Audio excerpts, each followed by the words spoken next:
کیا قرآن کو سمجھنے کے لیے استاد کا ہونا ضروری ہے؟ بسم اللہ الرحمن الرحیم۔ جی ہاں، بالکل بہت ضروری ہے۔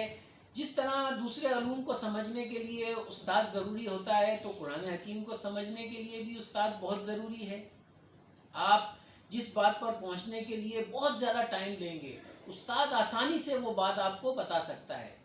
اور بنیادی معلومات حاصل کرنے کے بعد جس عالم دین پر آپ کو بھروسہ ہو، آپ اس کی ٹرانسلیشن ترجمہ پڑھ لیں۔ دیکھیں، قرآن حکیم کی بنیادی تعلیم کو سمجھنا بہت آسان ہے۔ سورہ قمر سورہ نمبر 54 کی آیت نمبر 17 میں اللہ سبحانہ و تعالیٰ نے فرمایا، اور ہم نے قرآن کو سمجھنے کے لیے آسان کر دیا ہے تو کوئی ہے سوچے سمجھے۔ یہاں پر میں ایک بات کی وضاحت کرنا چاہتا ہوں کہ مجھے بہت افسوس سے یہ بات کہنا پڑ رہی ہے کہ زیادہ تر ہمیں مسلک ہی پڑھایا جاتا ہے، مذہب نہیں پڑھایا جاتا۔ میرا یہ بات کرنے کا مقصد یہ ہے کہ بہت الگ الگ موقف، نقطۂ نظر موجود ہیں۔ میرا مشورہ آپ کو یہی ہے کہ آپ سب کی بات سن لیں اور آخر میں اس چیز پر توجہ دیں کہ آپ کے خالق نے کیا حکم دیا ہے۔ ترجمے کے ساتھ ساتھ عربی متن، عربی ٹیکسٹ پر غور کریں، کیونکہ حتمی بات تو وہی ہے جو قرآن میں کہی گئی ہے۔ پھر کہہ دو کہ رستہ تو وہی ہے جو اللہ سبحانہ و تعالیٰ نے بتایا ہے، وہی سچ ہے، وہی حق ہے۔ کسی انسان کی طاقت نہیں کہ وہ سب کو اپنی بات منوا سکے، سب کو قائل کر سکے۔ یہ صلاحیت صرف اسی کلام میں ہے، صرف اسی کلام اللہ میں ہے۔ یہ کلام انجینئر، ڈاکٹر، سائنسدان، مزدور، مرد ہو یا عورت یا کوئی بھی ہو، سب کو قائل کرتا ہے۔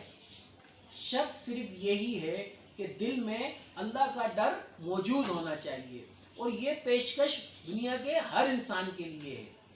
ہمیں صرف اس کتاب سے رجوع کرنا ہے۔ دیکھیں، اسلام کا سب سے بنیادی عقیدہ توحید ہے۔ توحید کے لغوی معنی میں آپ کو بتاتا ہوں۔ توحید کے لغوی معنی ہیں ایک ماننا، یکتا جاننا، اور صرف اللہ کی عبادت کرنا، اور اسی سے دعا کرنا ہی توحید ہے۔ دیکھیں، یہ کیسے ممکن ہے کہ عبادت تو اللہ کی جائے اور صلہ دوسروں سے مانگا جائے؟ اللہ کا حکم بھی یہی ہے کہ میرے ساتھ کسی کو مت پکارو۔ اب ہم شروع کرتے ہیں۔ ٹائم بچانے کے لیے میں صرف مولانا فتح محمد جالندری صاحب کا ترجمہ سنا دیتا ہوں، اور ساتھ ہی آپ کو یہ بتاتا جاؤں گا کہ کہاں دعا کا لفظ استعمال ہوا ہے، تاکہ بات آسانی سے سمجھ آ جائے۔ اب میں آپ سے پوچھنا چاہتا ہوں کہ اب تک کی گفتگو کا نتیجہ آپ نے کیا نکالا ہے؟ نتیجہ تو یہی نکالا ہے کہ توحید کو ہر صورت میں خالص رکھنا ہے۔ 100% درست کہا آپ نے۔ اور دعا بھی توحید کا لازمی جز ہے، اور دعا معبود سے ہی کی جا سکتی ہے، لہٰذا معبود سے ہی دعا کرنے کا حکم دیا گیا ہے۔ اور دعا بھی ایسی خالص ہو کہ اس میں ذرہ برابر بھی مخلوق شامل نہ ہو۔ دیکھیں، سورہ اعراف سورہ نمبر 7 آیت نمبر 29، میں آپ کو اس کا ترجمہ پڑھ کر سناتا ہوں، آپ تھوڑا غور کیجئے گا۔ ترجمہ کچھ یوں ہے: کہہ دو کہ میرے پروردگار نے تو انصاف کرنے کا حکم دیا ہے، اور یہ کہ ہر نماز کے وقت سیدھا قبلے کی طرف رخ کیا کرو، اور خاص اسی کی عبادت کرو اور اسی کو پکارو۔ اس مقام پر جو عربک الفاظ استعمال ہوا ہے وہ ہے وَدْعُوهُ مُخْلِصِينَ، اور سب خالص کرتے ہوئے تم سب اسی سے دعا کرو یا اسی کو پکارو۔ اس نے جس طرح تم کو ابتدا میں پیدا کیا تھا، اس طرح تم پھر پیدا ہوگے۔ بالکل اسی طرح سورہ نمبر 7 سورہ اعراف، یہ وہی صورت ہے جو اس سے پہلے میں نے آیت سنائی ہے۔ سورہ اعراف سورہ نمبر 7 کی آیت نمبر 37 میں تھوڑا سا غور کیجئے گا ترجمے پر، کہ مخلوق سے دعا کرنے والوں کے سب حمایتی غائب ہو جائیں گے۔ ترجمہ کچھ یوں ہے: تو اس سے زیادہ ظالم کون ہے جو خدا پر جھوٹ باندھے یا اس کی آیتوں کو جھٹلائے؟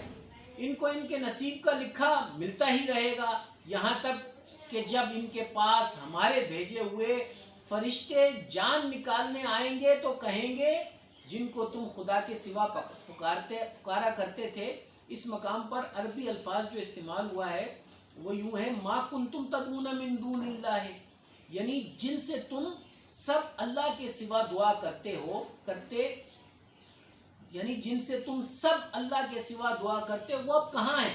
وہ کہیں گے معلوم نہیں، وہ ہم سے کہاں غائب ہو گئے، اور اقرار کریں گے کہ بے شک وہ کافر تھے۔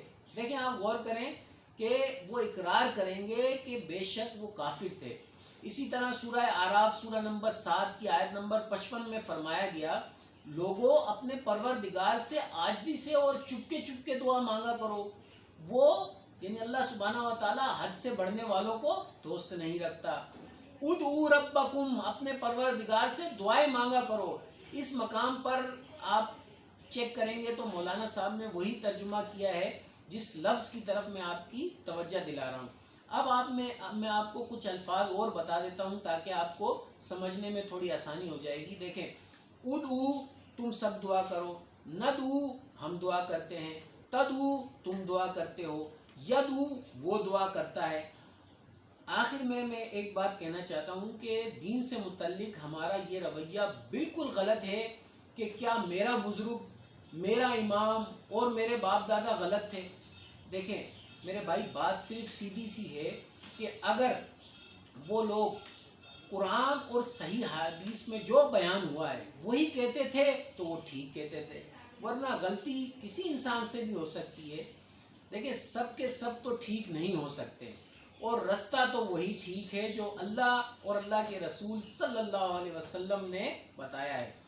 آخر میں اس دعا کے ساتھ ختم کرتا ہوں کہ اللہ ہم سب پر اپنا رحم فرمائے، آمین یا رب العالمین۔